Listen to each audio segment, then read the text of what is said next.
Doesn't she have the most beautiful coloured eyes? Wow, look at that little scrumptious face. If there was one doll that defined the 80s, this year I want to revisit older pieces in my collection. She's such a whimsical doll.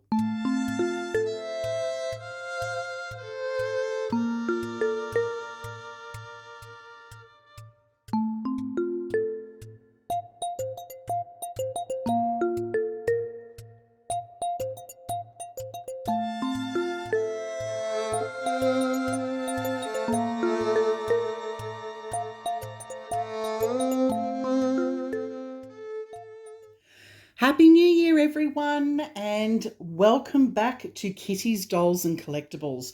I'm an adult doll and teddy bear collector, and my content is for grown-up collectors. Welcome to Topic Tuesday, which I've titled A Gentle Start. So I've got a couple of my historical American Girl dolls with me here today. There's Elizabeth Cole and Carolyn Abbott. Doesn't she have the most beautiful coloured eyes? Gosh, I really love all the details on these American Girl outfits. They're so beautiful. This party dress is so fancy. And last year I decided that I would start collecting American Girl dolls again, and it's been so much fun. I've been going down the route of collecting mainly the historical dolls, and I love the stories that go with them. I've got books here.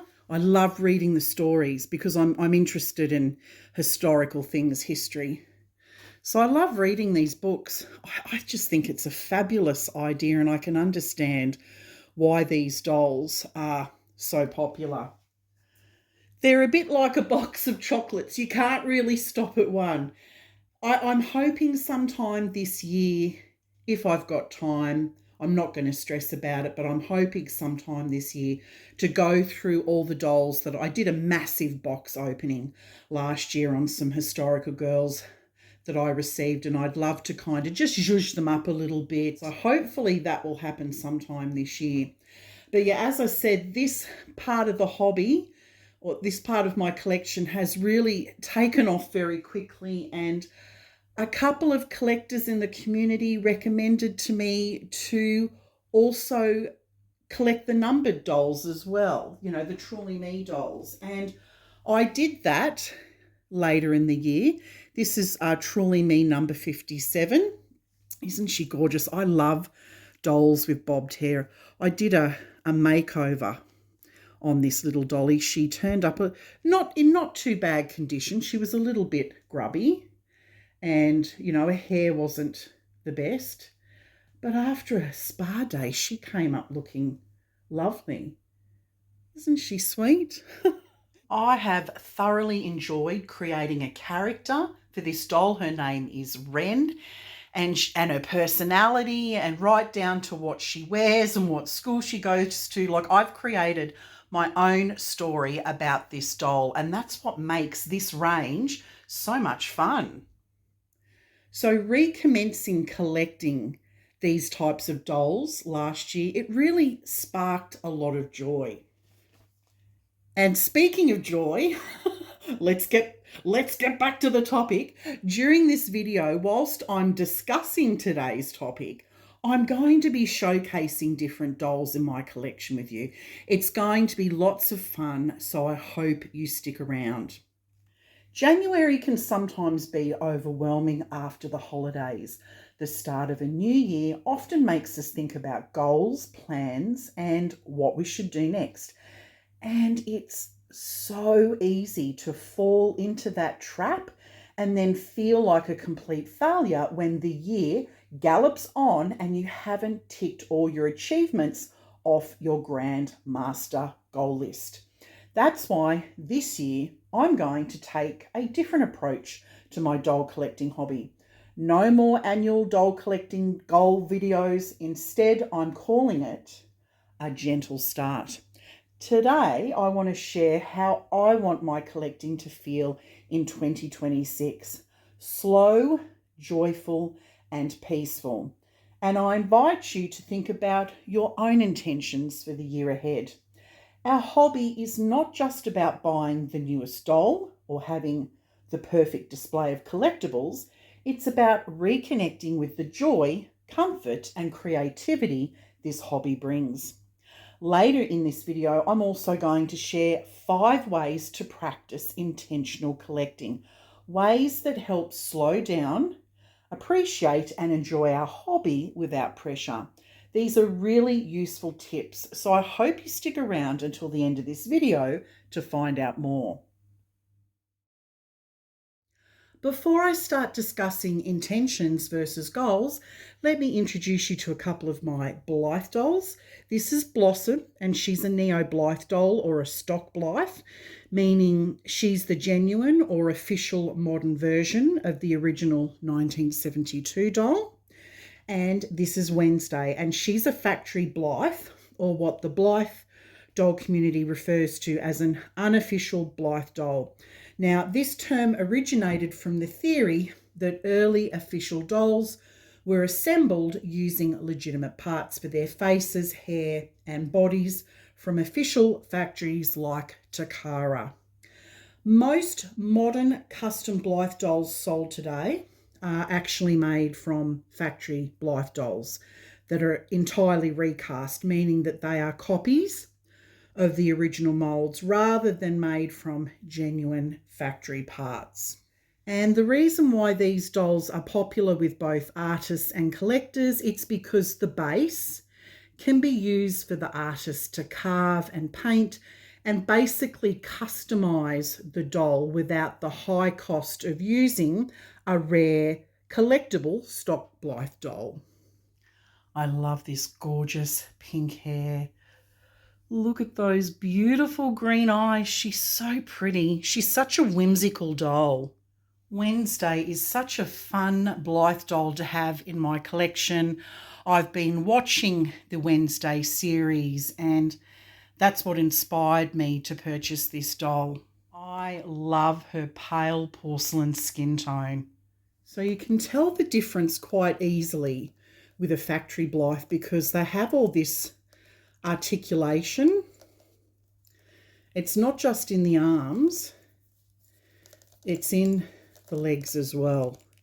And this is another thing that makes them very, very desirable to collectors. Plus, you can actually pull these hands off, and there's different gestures, different hand gestures that you can get to change the hands, and they're so fun to photograph, these dolls, to actually take them outside and photograph. But for those who are new to Blythe dolls, they have a pull string in the back to change their eye colour. I'll show you what it looks like.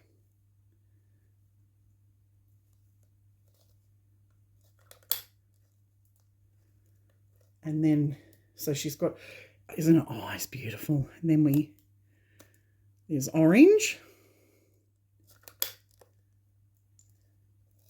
Oh, look at that. That's her little Ouija board eyes. So cool.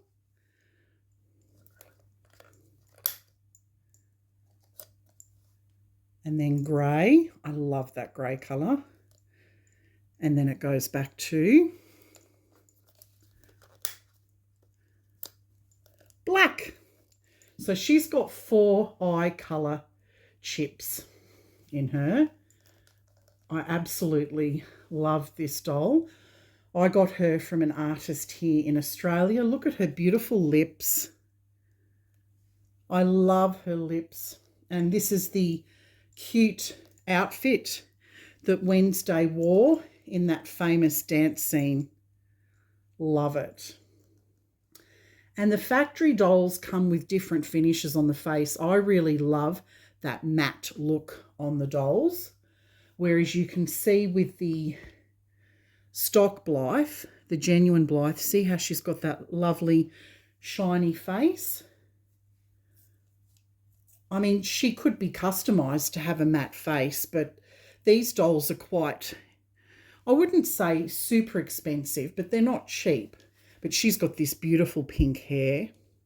They come with beautiful outfits, and I'll show you her eye changing mechanism changes. It's a lot smoother. So this is green, then she's got pink, blue, and orange, but I just love that green. I think it goes so well with her trench coat. She's a really beautiful Blythe doll. Blythe dolls are a lot of fun.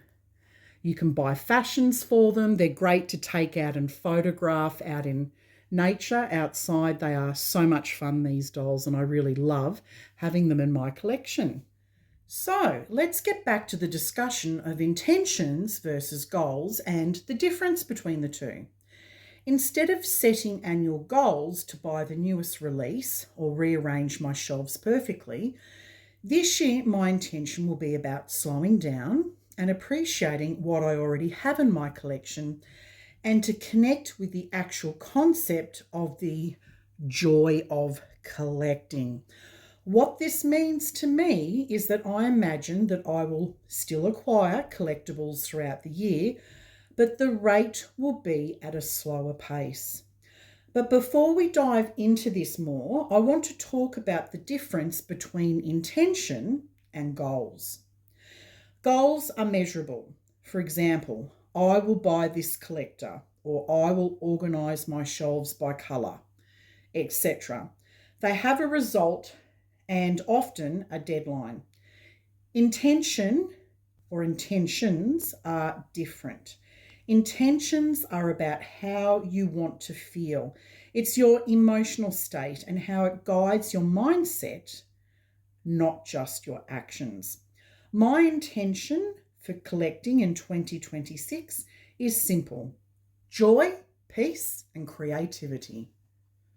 I want to slow down. I want to notice the beauty in each piece of my collection. I want to enjoy the comfort this hobby brings without pressure or comparison. Focusing on intention helps us to make thoughtful choices rather than reacting to trends or outside expectations.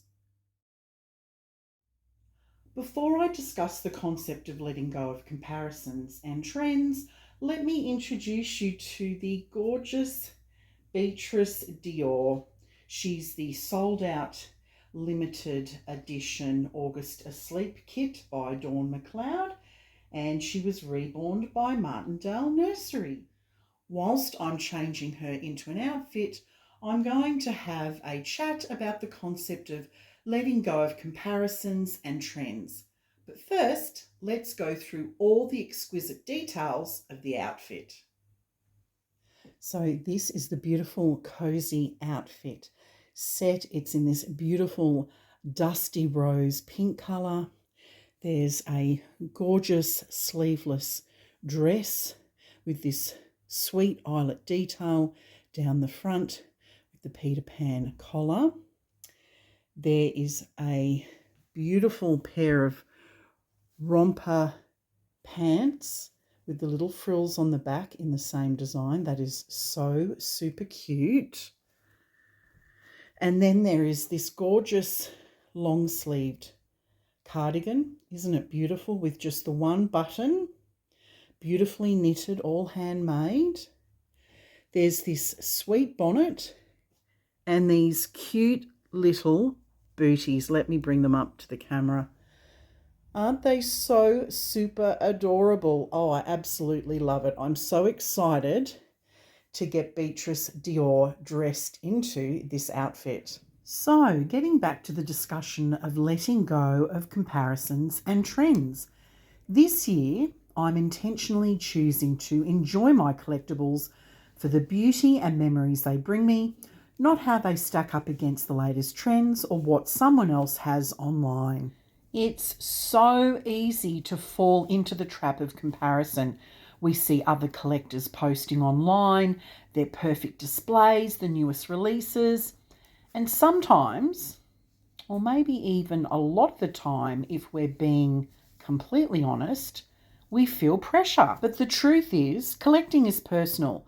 What brings joy to me might not bring joy to anyone else, and that's perfectly okay. Trends come and go. What matters is the connection we have to the pieces in our collection, the stories they hold, and the memories they bring back. Feeling joy is timeless, which is why it's so important to focus on personal connection, not social media competition. Which leads me on to a familiar story that many of you in our community can relate to. Think back just a few years ago to a select group of toxic individuals within the Reborn doll community.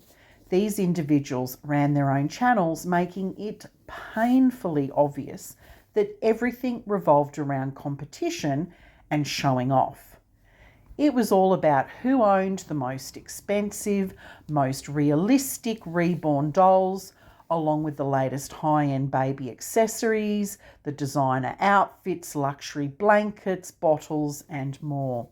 If another channel happened to showcase anything similar, accusations of copying quickly followed, and online bullying was relentless. These same individuals often looked down on and bullied other Reborn doll channels that featured dolls that weren't considered high-end or prototype quality. Over time, though, karma seems to have taken its course because most of these toxic creators are no longer uploading content. The reality is these individuals couldn't financially sustain the image they were trying to project. They weren't true collectors. They were focused on status and trying to position themselves as superior in the Reborn hobby, and that's ultimately why they failed. Genuine collectors collect for the love and joy of it, not to impress others or to show off. It's all about focusing on personal connection with our collections, not social media competition. It's so positive to see over the past year or so the Reborn hobby has changed for the better, and that collectors in that hobby are more friendly, supportive, and accepting. With that being said, this year I'm focusing on the idea of letting go of comparison, on letting go of the pressure to chase trends. Instead, I'm focusing on what feels joyful in my own collection, and I truly hope that it inspires others to break free and find joy in their own hobby and collections without peer group pressure. Oh, look at little Beatrice Dior. She's absolutely scrumptious in her cozy outfit. I love all these handmade details. This brings me so much joy. It's so simple, but so beautiful at the same time. Let's do a close-up of the details. Wow, look at that little scrumptious face. She's so adorable, such a peaceful, sleeping baby. Oh, I just love all the details of this cozy outfit. Even the ribbon matches the bonnet. It's just a simple bonnet, but it's so cute. I love the Peter Pan collar details on the dress. And there's that little eyelet detail, just that extra special touch. And coming down to these sweet little booties with the same matching ribbons. Oh, she's just so totally scrumptious. Before I go on to discussing the idea of slowing down and reconnecting with my hobby, I'll introduce you to a couple of my vintage Toodles dolls in my collection from the 1950s and 60s. If you're new here today at my channel, my first love is vintage dolls, especially American vintage dolls from the American Character and Ideal companies. Now, one of my favourite dolls from that era is the Toodles dolls. This is Vivian and this is Audrey. And these dolls, they're just full of charm. At the time, they were famous for their posability, for their flexible, multi-jointed bodies, and their drink and wet system, and the sleepy eyes.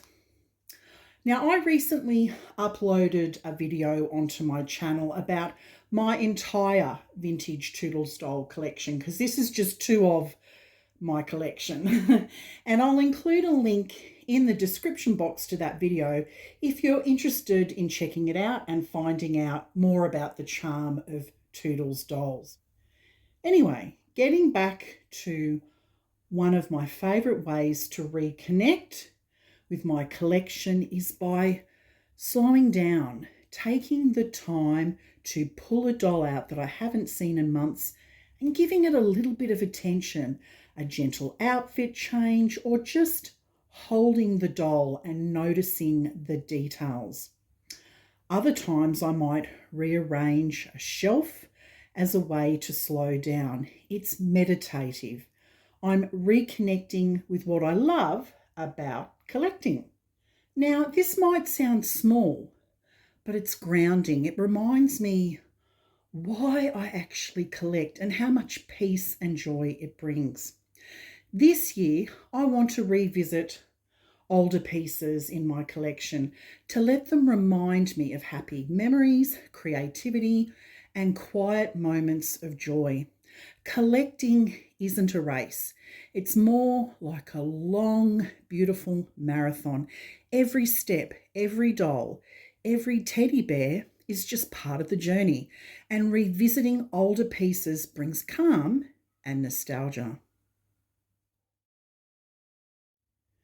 Before I share my ideas about reflection and gratitude in our hobby, I want to introduce you to a couple of my vintage Cabbage Patch girls from the 1980s. Most of us already know the famous legend of the Cabbage Patch dolls. If there was one doll that defined the 80s, it was the Cabbage Patch doll. Back in the 80s, as a young teenager, I was obsessed with Cabbage Patch dolls, and I've been collecting them on and off for nearly 40 years. Let's take a closer look at these two in my collection. So this first girl, she has beautiful red hair in a double popcorn hairstyle. Now this hairstyle was rare, so it's actually considered valuable by collectors. In 1986, Colico introduced a new girl's hairstyle that collectors dubbed popcorn because the strands resemble strings of popcorn. The reason why this doll is called a double popcorn is because her hair is in two ponytails, or two bunches, I think you might call that in the Northern Hemisphere. Anyway, she has a red signature on her butt, which means that she was manufactured in 1986. And her head mould is number 14, which is still a popular or sought-after head mould amongst CPK collectors. This doll was made in the KT factory, and you can tell that by looking at her tag. And that KT factory was also known as the Kam Yeung toy factory located in Hong Kong. Back in the 1980s, Colico sourced their manufacturing work out to them and other factories around the world because they could not keep up with the high demand. All right, let's now take a look at the second CPK doll. It's another vintage Cabbage Patch doll with the double popcorn hair. You know, like the previous doll, she has the red hair. It's in the double popcorn hairstyle. She also has the red signature on her butt. So she was also manufactured and made in 1986. However, there is some differences with this doll. Her head mould is a number 10. And that head mould is slightly less desirable by Cabbage Patch collectors. However, a lot of collectors do like the red hair and the double popcorn hairstyle. So that's what makes this doll special. So she's still a desirable doll, and she also comes from the KT factory. Now that you've become acquainted with a couple of my vintage Cabbage Patch dolls, let's return to discussing reflection and gratitude in our hobby. Spending time with my collection is deeply grounding for me. It brings me back to the reasons I started collecting in the first place, for comfort, creativity, and simply for joy. In those quiet moments surrounded by the pieces I love, I'm reminded that this hobby has always been a source of calm and inspiration in my life. I feel incredibly grateful for this hobby, not just for my collection itself, but for the connections I've made and the beautiful, kind people I've met along the way. Each doll and teddy bear sitting quietly on the shelves in my hobby room holds its own sense of warmth and familiarity. They're small, everyday reminders that joy doesn't have to be loud or extravagant to be meaningful. Collecting isn't about perfection, the newest release, or having a flawless display. It's not about chasing what's trending or constantly adding more. It's about slowing down, noticing the beauty in what we already have, and appreciating the joy that's present right now. That's where I find peace, creativity, and that simple, comforting happiness that comes from spending time with my dolls, teddy bears, and other collectibles. I'd absolutely love to hear from you in the comments section below. How do you reflect on your own collection and what brings you the most joy about it? Feel free to share any tips or rituals you have as well. Let's inspire and uplift each other through the love of collecting. I'm now going to share 5 ways to practice intentional collecting, ways that have helped me slow down, appreciate, and enjoy my hobby without pressure. Before bringing a new piece into my collection, I pause and I ask myself a few important questions. Does this truly bring me joy? Is this something I'll still love months or even years from now? Or am I feeling pressured by trends, hype, or a moment of impulse? Slowing down and giving myself time to reflect helps me make more intentional and meaningful choices. Instead of rushing into a purchase, I step back and really consider how the new piece fits into my collection and whether it aligns with my original reason for collecting. This process allows me to separate genuine excitement from temporary temptation. By taking that extra moment to reflect, I avoid buying simply to fill a space or to keep up with what everyone else is doing. It helps ensure that each new addition to my collection brings lasting joy, emotional value, and a sense of fulfillment, rather than becoming something that feels empty or regrettable later on. A lot of the time, happiness is already sitting right on my shelves. It's so easy to get caught up in wanting the next new release or comparing our collections to what we see online, but I've learned the importance of slowing down and appreciating what I already have. I make a conscious effort to revisit older collectible pieces, the ones that first brought me joy and excitement when I added them to my collection. I also like to rotate my doll and teddy bear displays, giving different pieces their moment to shine instead of leaving everything tucked away or forgotten. Sometimes simply changing the arrangement or bringing an older piece back can make it feel brand new again. Taking the time to really look at the details, the craftsmanship, and the memories attached to each piece reminds me why I fell in love with collecting in the first place. When I focus on enjoying the treasures I already own, I feel more content, more grateful, and far less pressure to constantly buy something new. Simple rituals like dusting my collection, redressing my dolls, sorting through my doll paperwork, or taking the time to photograph different pieces from my collection turns collecting into a slow, intentional, and creative practice. These moments aren't rushed, they're about being present and reconnecting with my collection in a meaningful way. When I'm carefully caring for each piece, I'm able to appreciate the details, the craftsmanship, and the memories attached to them.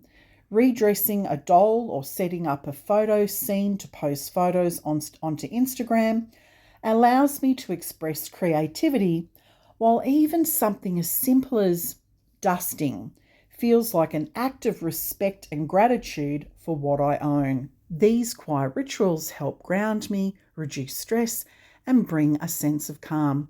Collecting becomes less about acquiring more and more about nurturing, enjoying, and honouring the collection I already have. Before I discuss embracing imperfection, let me introduce you to the oldest teddy bear in my collection. This is Ted.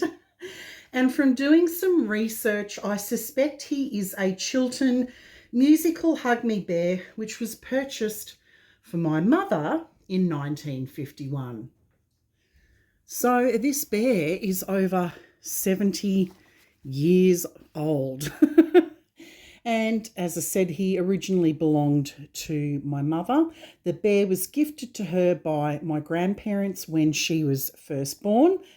And at the time, the bear cost apparently more than a week's worth of my grandfather's wages, which was a lot of money back then to be spending on a teddy bear. And as you can see, the teddy bear, it's very well loved, very, very well loved. And it has lots of stories to tell. Now I'm going to place a photo up on screen to show you what this bear originally looked like. Because as you can see, once upon a time, he was a very high quality teddy bear. The popular Hug Me Chiltern musical bear is well known for its squeeze me bellow movement located in its belly. The music only advances while you are physically compressing the mechanism inside the bear. If you stop pressing, the music stops immediately. This often creates a plinking or chiming sound rather than a self-playing wind-up melody. Now, my mother loved this teddy bear. It went everywhere with her. And when she was 7 years old, she decided that she was going to paint him with green house paint because green was and still is her favourite colour. And as you can see, some of those telltale signs are still on the bear. Now the bear was completely painted, but this is what's left of the paint. As you can see, he's been stitched up many times. He's lost an eye. There's not much left of his nose. And he's basically bald. And that's because after he was painted green, which my mother thought looked absolutely amazing, my grandparents were furious and attempted to fix him by getting a scrubbing brush and some type of solution to get the paint off. But in the process of trying to clean him, his hair fell out. And, you know, since then, like I said, he's lost an eye. There used to be some stitching like this on both paws that have disappeared. Seams have come apart and been sewn back together, you know, too many times to count. And he was passed down to me as a child, and he became my favourite bear also.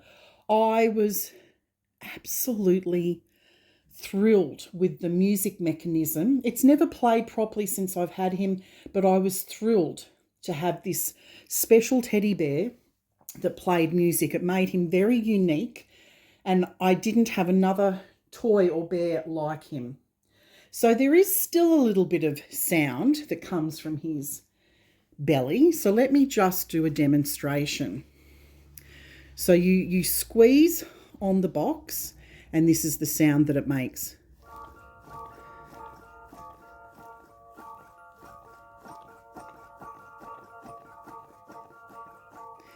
And what's supposed to happen is that it actually plays a nice English tune. But it keeps just playing, I think, the same notes over and over again because he's so old and well loved. But the point I'm trying to make is this teddy bear, he is far from perfect.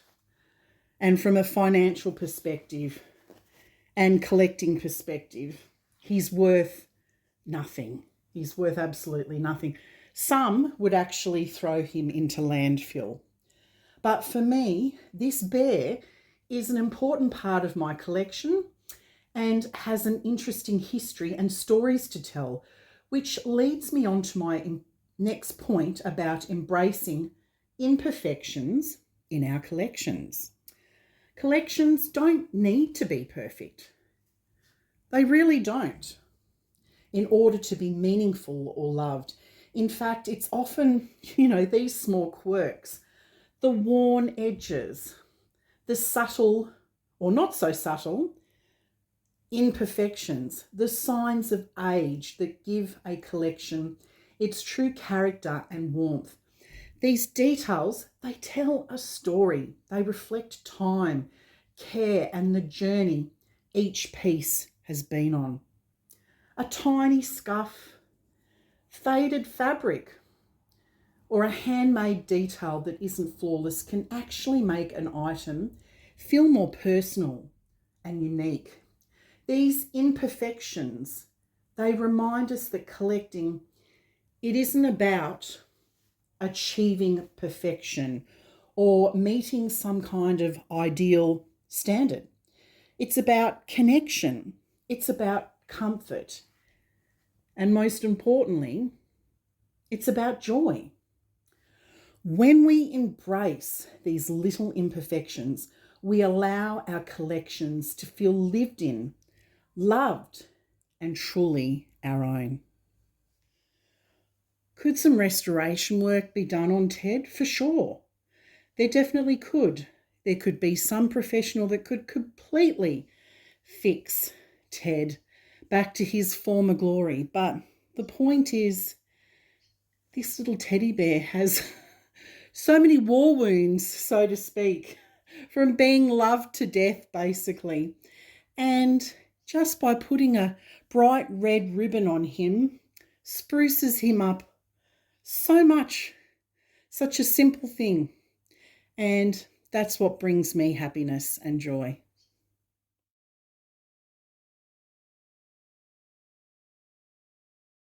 Sharing our hobby with others can be a truly wonderful experience, especially when it brings connection, inspiration, and a sense of community. However, comparison can quietly creep in if we're not careful. It's easy to start measuring our collections against what we see online rather than appreciating them for what they are. I personally make a conscious effort to engage and connect with others for joy and inspiration, not competition. Collecting is about sharing stories, creativity, and happiness without comparison. Collecting was never meant to be about who has the most in their collection, the newest or the most expensive pieces. At its heart, it's about sharing stories, creativity, and the happiness that collecting brings into our lives. When we let go of comparison, we create space for encouragement, authenticity, and genuine connection. And that's where the true joy of collecting really lives.